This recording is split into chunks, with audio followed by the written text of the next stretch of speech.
деҳаи Овчиқалача як рӯз баъди ҳуҷуми мусаллаҳона дар девору боми иншоотҳои деҳоти ноҳияи Бобҷон Ғафуров осори тирпаронӣ ба чашм мерасад. дирӯз дар ин мавзеъ снарядҳо таркиданд, пораҳояш ба шишаҳо бархӯрда биноҳои атроф осеб дидаанд. дар ин ҷо то ҳол пораҳои снаряд ва осори қурбониҳои инсонию сӯхтор ба назар мерасад.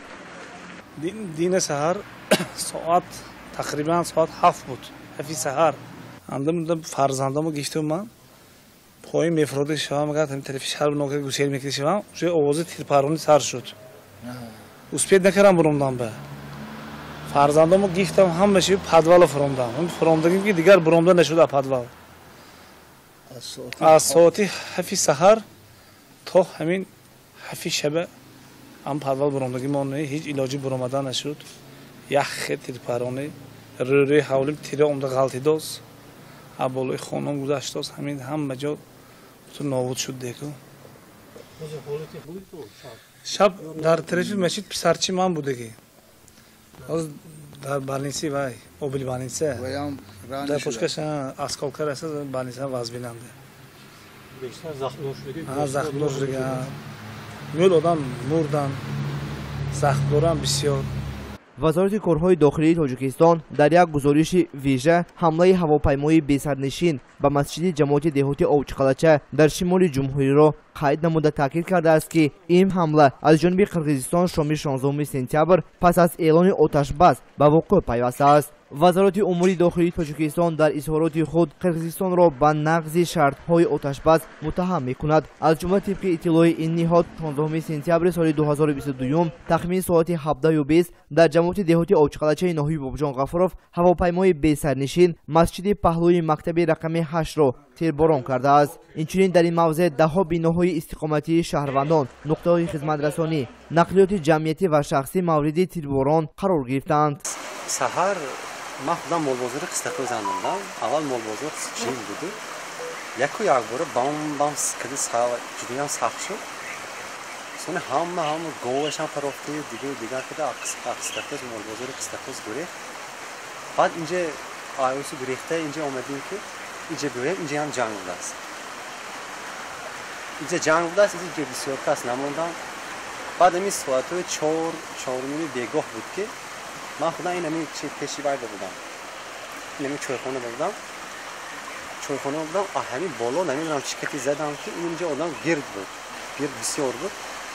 ҳамин хел намедонам чӣ кати задам. ҳавои кати задам чӣ кати задам. ай солам ҳамин як сол ҳол шуд нашуд. маним хел ҷанҷол ҳамин хел кашмакашӣ ҳамин хел андоз халқ сарсон ҳама тонистаги шаҳр бигирехти тонистаги чикавски фарзандо майда акун хай моҳо анча рӯзомаи дидигаҳо иқадарам вай некин бачаҳои майда ва азоб. ҳозир якташ омад 8 соат невараҳо ки подвал бештам гуфт вай азоби ман ҳеҷ небу баҳои дида худама гирам омад гуфт таги дилаш киди ин гап. акун моҳо ҳозир ҳамин гиринсиби штигаҳо чо карам худамаам гаран ки ояндаҳои ҳамин фарзандои мо чизе мешавад. ҳамҷо калон шудагиде мо ҳамин ҷой ҳозир инҳо хона карагӣ инҷа сарҳадши овда мондаги айку инҷа мо инҷа ҳеҷ ягон хел тариха мо як хони худо мо бай мо 2 километр 3 километр болотар буда пас бешбоин говои пойда вайкари меомдем. кумитаи давлатии амнияти миллии Тоҷикистон гуфтааст ки мавриди оташ задани биноҳои истиқоматӣ ва дигар иншоотҳо дар ҳудуди деҳоти бо Қирғизистон ҳаммарзи вилояти Соғд ба қайд гирифта шудааст. дар деҳаи Овчиқалача аҳолии маҳаллӣ танҳо ҷони худро наҷот доданд. хонаҳо, замин ва молу мулк ҳама ба кони оташ рафтааст. қирғизҳо ҳар сол байдаш ҳай порнаям ҳамича қимихи ҳодиса шуд. чанд кас муд. якта шавем пеш чӣ хел будем. даробуро мекардем вай мекардем. ман надонам чӣ хел замона шудаги.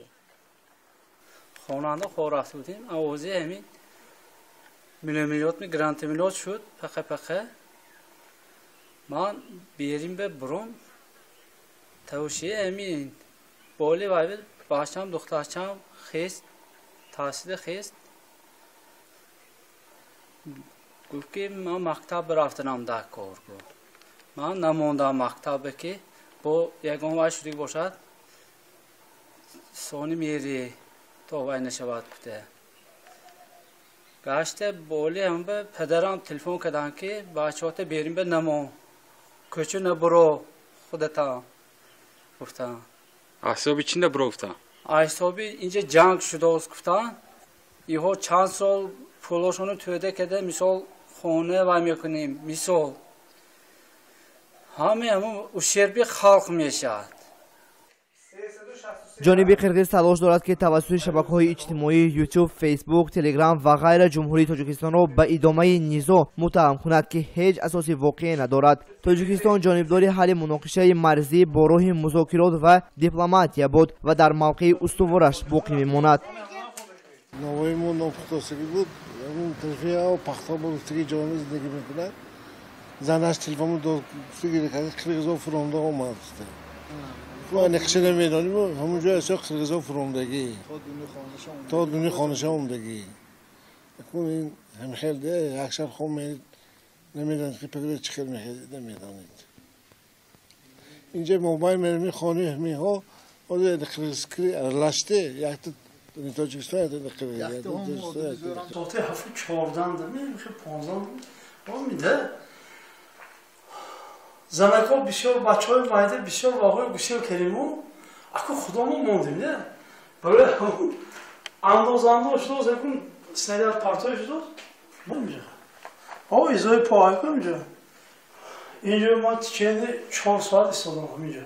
Ki o butta? Ma Baxtvar gifti ki canam. Avsel gifti ki pisaram. Avsel sonunda dutta ancak pançlar senin mi de? Az Kavkazlar ve o Valensan'da. Baz bakıya un taraf ki bunu bıraktı ve moşun ki sonu Valensan bıraktı böyle. Yine o da ben önce böyle ben çeşme göstereceğim ben çeşme şurada. Az Kavkazlar xun okudu xoraftığı bu da ku vay kum janga sar keregi ak Qirg'iz andoqtini sarkar. Sonra animo o muqobilat nishon bulundu sarkar. Akun ashunidan imo tira andoqtinash mo meshunим kunid bilum.